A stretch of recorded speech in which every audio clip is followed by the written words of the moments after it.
and welcome back to our podcast. This is episode 6 of our little venture here, and I don't know about you, Steph, but I'm really enjoying exploring aspects of what we're doing, and it's been really interesting for me to talk about, and I hope like, it's useful for others as well. It's just our basic zany chat, but in a more official way. People are listening and watching, yeah. So today we thought we'd follow on a little bit from last time and talk about the sound baths that we've been running and what that entails and our experiences with it so far. So maybe, Steph, you can tell us, what is a sound bath? Oh God, a sound bath it's an experience where people come along. Usually you can sit or lie down. It's always recommended that you bring something to lay on, a yoga mat or some pillows, things like that. Be comfortable, and hopefully your practitioner will have a set of instruments and they will play those instruments in hopefully a way that feels calming, and they will create a soundscape of sound. So it's not necessarily got the same makeup as a concert where there's harmony and melody. It's more about the actual physical instrument sounds. So it might be like bells or chimes or rain sticks or things that are very basic in some ways. They don't have the complexity of harmony and melody.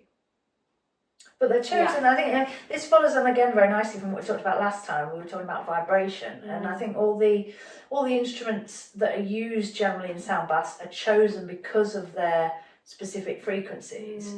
And these are frequencies and sounds which are believed to invoke this calming, relaxing atmosphere. But yet they're all very different, which is what I love. Yeah. So yeah, and I think different practitioners do different things. I think some will really focus on say like singing bowls or crystal bowls, which are these it's a frequency that tends to maybe ramp up as it goes along, and they'll add different frequencies to it, and a lot of crystal bowls are pitched, so they can build up some harmony, but very I think the difference with a lot of these instruments is that they don't just have one note or frequency. They tend to have a cacophony. Yeah, well, that's a good word. Yeah, a cacophony of frequencies. They tend to throw out lots of frequencies. Yes. They're not pitched in the same way as, say, a piano. Yeah. Yes, there's overtones, but these are way more in terms of overtones. There's a lot more frequencies and pitches going on. Yeah. Which obviously create lots of different vibrations and have a really different effect on the body, and they can often sound very different to us because we're so used to perfectly pitched instruments that hearing them can sound very otherworldly because we're not used to hearing that. They can be sort of almost, they don't sound like they're fully in tune. Yes, I suppose sometimes. Well, that can do with the tuning as well. If you're using instruments that are maybe tuned to a different pitch centre, maybe that can sound a little bit odd. But I think what's important to take away from what we've just been saying is that these instruments are very specifically chosen for use in sound bath experiences. And each practitioner does use different instruments. The instruments that I've been using so far are all ones that I've been drawn to and that I feel are quite gentle and quite easy to appreciate and get something from if you're new to this kind of concept. And I probably should say at this point, if you want to go and hear some of the instruments that I've been using and see it kind of in context, I've done a short video which takes you through the journey of the sound bath, which we'll also talk about in a moment. But if you want to see that and hear it, then we do have a video on our YouTube channel which does that, and I think that's just important to mention before we go any further and talk more about the instruments. So so perhaps, Steph, if you want to kind of introduce an instrument that you've enjoyed. We should say that it's been myself that's been running the sound baths, because I'm the one that's done some training in this, and Steph's had the joy of experiencing the sound baths. Yes, I've been going to all those lovely sound baths. Yeah, so I think it's participants. It's great for us both to talk about this now, because obviously we're coming from the different perspectives. But maybe if you talk a little bit about, well, introduce an instrument, and then maybe I can talk a little bit more about it. Okay, I think or which ones you've particularly liked or not liked. I mean, that would be interesting as well. I'm going to go in with one of the heavy boys. Ooh. The tongue drum. Okay, yeah, Because that's, I think that has generally been a favourite of every participant. We like to have a chat with people afterwards and check in with how they're feeling and what they enjoyed the most, and I feel like the tongue drum is the one that everybody goes to and says, wow, that feels so otherworldly. It does have a very otherworldly sound, doesn't it? So if you're not familiar at all with the tongue drum, it's almost like I describe it as a mini steel drum, really. It's probably the easiest way to describe it. You may be familiar with hand pans, which are a little bit bigger. They're a bit more steel drum like, but a tongue drum is smaller than that. And it's literally a steel instrument with tongues, hence its name. And what I love about the one that I have is that it's quite big, so it's fairly low pitched, and you can tune it. So it has I think it's 10 tongues on it, so 10 different notes are possible, and I can tune that to whichever scale I like. So that as a musician is really exciting, because it means that I'm not stuck with a particular set of pitches. I can actually choose which pitches are going to work best to create the atmosphere that I'm wanting. And it's been really interesting to try out some different scales and different combinations of notes within that.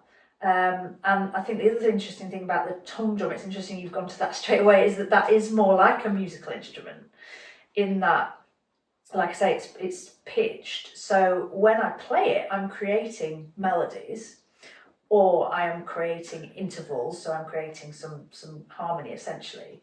And every time I do it, it's not a set thing. So I am essentially improvising, but it's felt very much like a intuitive kind of thing, which has linked to the other instruments, because I'll play some other instruments before and afterwards. So but it's definitely got this otherworldly kind of sound, hasn't it? That kind of hangs in the air a little bit. It doesn't sustain fully, but it has that kind of effect. And it's really, really nice. And I normally play that in the middle of a sound bath, so I normally kind of build up to that. And I think having that in the middle is kind of nice, because at that point you are fairly relaxed and you can really just appreciate that otherworldly sound. I think it's depth. Yes, it's the thing that you could. I'm not sure you could introduce that to start with, because it might, at the end of the day, usually we're coming in feeling a bit everywhere and scattered, and I think if you went straight into that, it might just lock you out. Whereas you tend to start with the tincture. Is it tincture? Yeah, so there's I really like that tincture. one. Yeah, so that's an Indian instrument essentially, and it's like two little bells, I suppose, would you describe them as? And they literally make a ting sound, I suppose, hence the name. And that's that really helps to kind of clear the energy in the room and just gently kind of focus your mind and focus your attention. I think it's often used in meditation. I was going to say I find them very familiar from meditation. Various recordings that I listen to, if I've ever been to a live practice, that's been something that it's listened to that bell when it comes in, and that's like a calling card to say, right, return to the breath. If you've wandered off, come back and focus and centre. And I think you're right when you say it's quite a cleansing sound. Yes. I think it really does clear things. It's like very sharp and crisp in a way, but that's a really nice thing to have within the mixture of maybe more mellow instruments. Yeah, and as Steph said, I start off the sound bath with that, and then I end the sound bath with that as well. So once everybody's settled and we've done a little bit of a breathing exercise, then the tincture kind of marks the opening of the sound, and then at the end, because I like that feeling of it bringing you back on this kind of journey back to the start. So yeah, don't forget the little tincture. Yeah, and then the Kershey chimes. Yes, they're lovely. Oh, I think they are so gorgeous. I just think they're the perfect accompaniment to birds. I just think they really. I don't know. It just reminds me of nature. Yes. Yeah. Well, this is an instrument that is like a wind chime essentially, but it's wrapped in a bamboo tube, and they're made in the Pyrenees in France. Beautiful handmade instrument, and again it's pitched. It has 5 different notes within it, and you can get different sets of notes. So the one I'm using at the minute is the earth tones, which I chose because it feels quite grounding. It uses the notes from C up to G, which a lot of people believe the chakras are tuned to those notes. So it's this beautiful twinkly sound, and I love that it does its own thing. So so rather than a tongue drum, which is me playing, I'm kind of just holding this chime, and as I'm moving it, it's forming these notes. So it's very. You're the facilitator, but you're not necessarily. I'm not controlling it. It's whatever we hear is the result of this thing doing its thing, and I kind of like that. And as Steph says, it's got this very nature kind of sound. I use it with the tincture really at the beginning and the end of the sound bath normally. And that one's a mobile one, so you can. I know you get up and walk around the group, so you can move it around, which. If you're like me and you love thinking way too much, it's nice to have someone walking around the room because you can follow the direction of sound, which I find quite interesting. It's just breaking out from the norm of being sat at one end and then your audience is laid down at the other. It's like, actually no, we're coming in amongst you and we're gonna like cleanse the air and just bring this sound to you and give you this multi-dimensional aspect. Yeah, and I think you forget sometimes that sound, there's a depth to it as well. We talked a bit on the last episode about sound in our everyday world, and we know this, but we don't think about it. We hear sounds far away and we hear them close up, and I think having that sound, as you say, travel kind of in the sound bath, so you're getting this sense of space is really, really nice. It also gives me a break from sitting on the floor. It means I can get up and stretch my legs a little bit. But no, it's nice to do that, and so you're getting a different aspect of the sound. Then we have the rain stick. Rain stick. Well, the rain stick, that's probably one of my favourites. But one of our sessions the other week, someone said that was their worst one. They hated it. They didn't like it. For whatever reason, and that's fine. We said again last episode we talked about this. We're individually all drawn to different sounds. Sometimes we change from day to day what we're drawn to, and that's why in my sound baths as well, I'm quite keen to have a variety of instruments that I don't play for too long. So the sound baths we're running at the minute, there's about half an hour's worth of sound when you come, but I don't spend more than say 10 minutes on an instrument or a set of instruments for that reason, because if something is kind of irritating you a little bit, I mean, you are always free to move around and leave the room if you need to or whatever, but I'd encourage people to stick with it, because sometimes there's a philosophy that says if you're not enjoying that sound or it's grating on you a little bit, then actually it's probably doing you some good.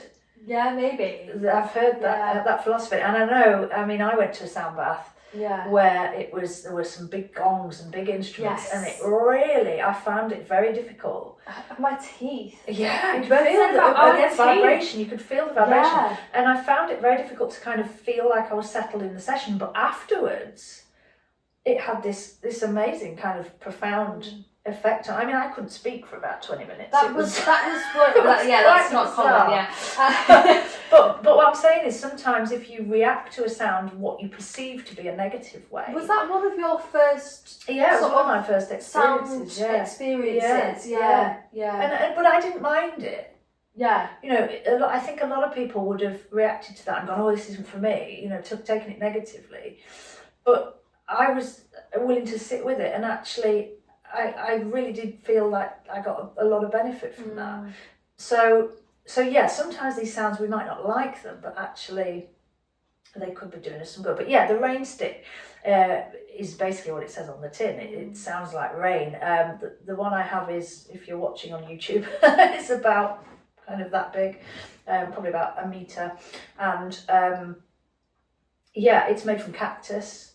So I believe inside is it like seeds? I think it's the seeds, and you literally turn it over, and it rolls from one end to the other. Yeah, and obviously on the inside it must be like a dappled. I think texture, because you don't just move it and they move along with it. There's quite a lot of texture. It takes quite a lot sometimes to get them to move. Yeah, which is how you get this ebbing rain sound. Yeah, and it's very subtle.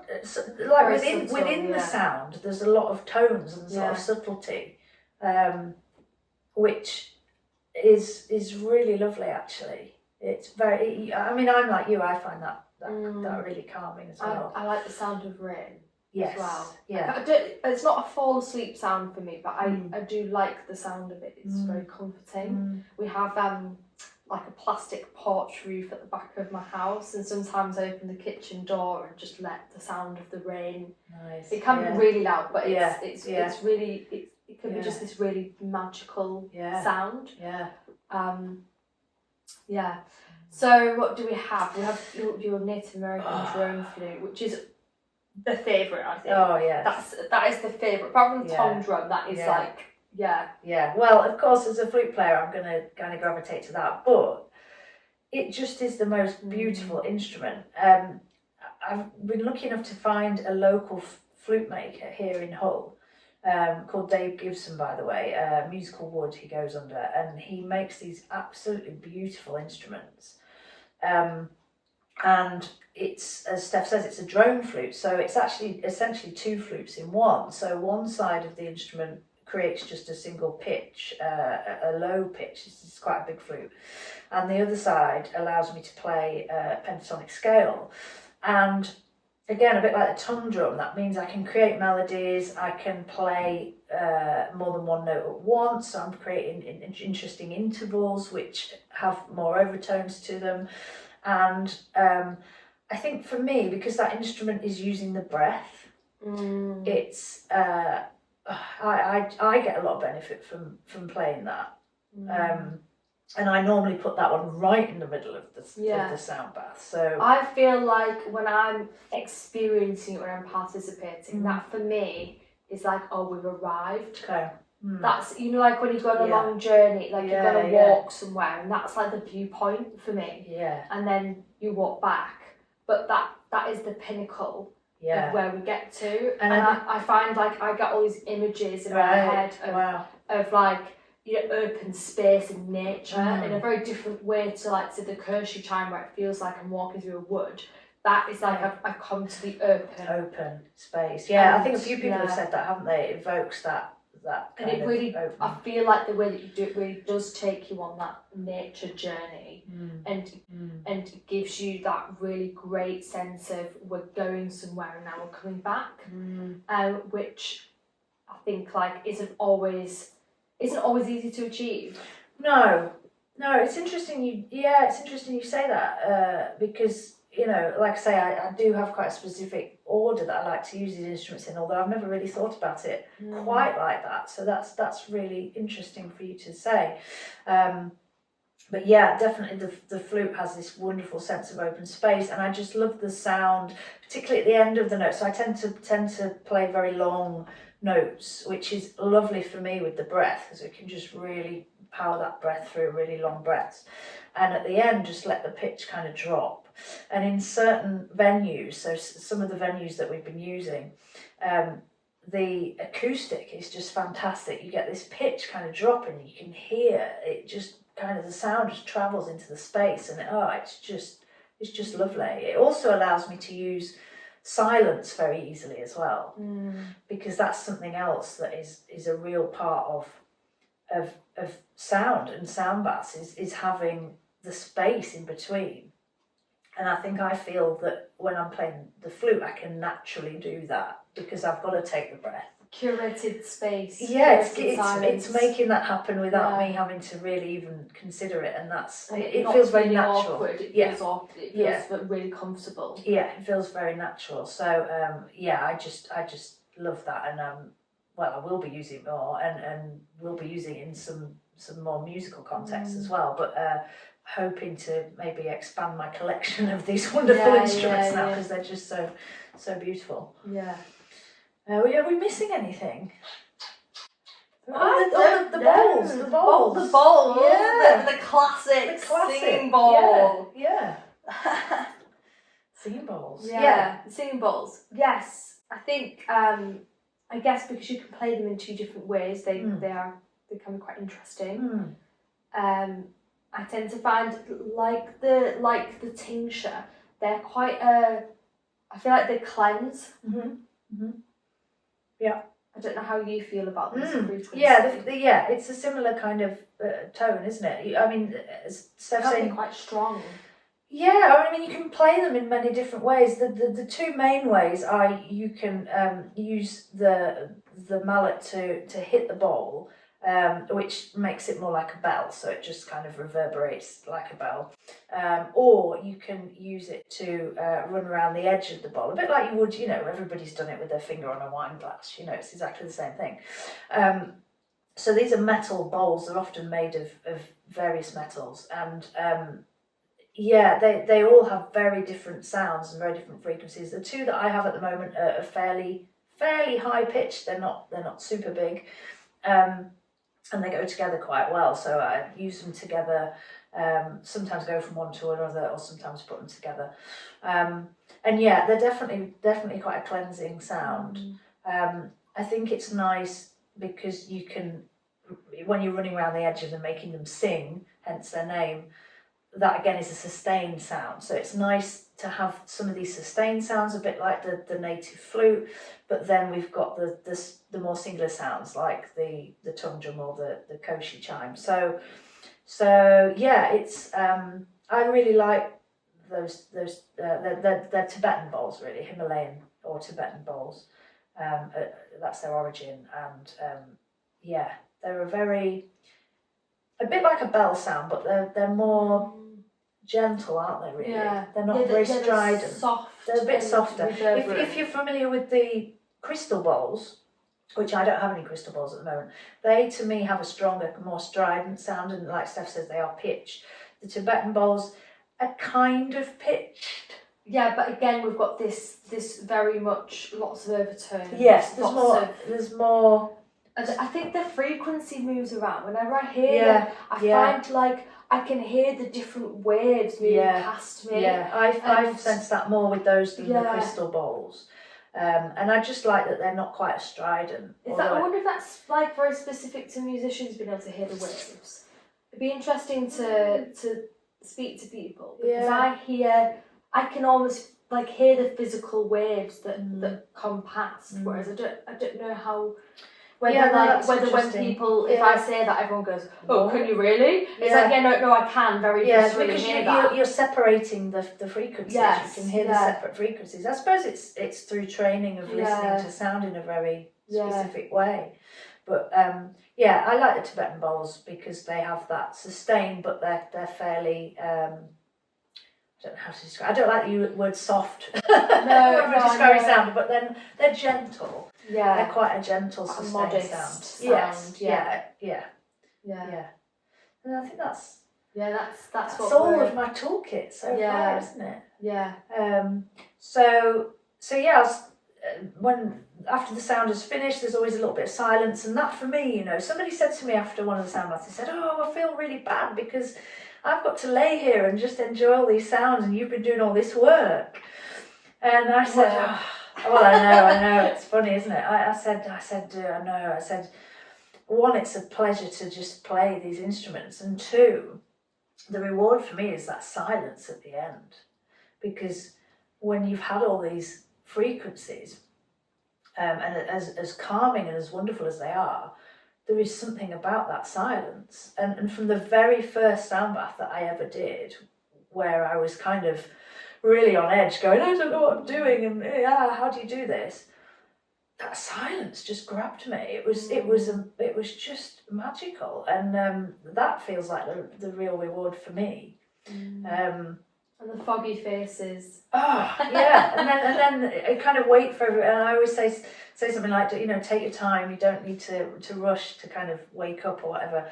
And everybody's faces are so different, aren't they? It's honestly, I feel like people look completely different. You know, again, when we're talking about vibrations in the last episode, I feel like everyone's got these crazy manic energies going on. Yeah. And then when they come up, they're just gone. It's just it's like all the madness is gone. Like they're all just on this level place, and you can feel the complete shift in energy. Yeah. It's unbelievable. Yeah. And I think like when you say about sound baths to people, they're like, oh.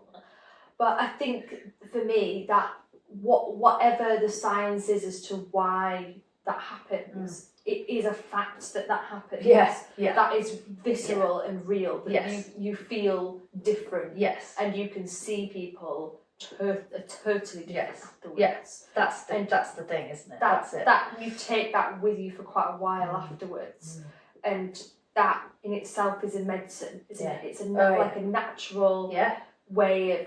You know, some people might go home, drink a glass of wine or have a cigarette.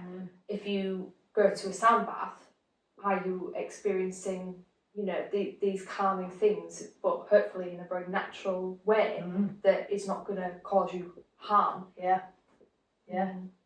It's great, and it's just been really wonderful to get going with it and explore myself and get people's feedback. So.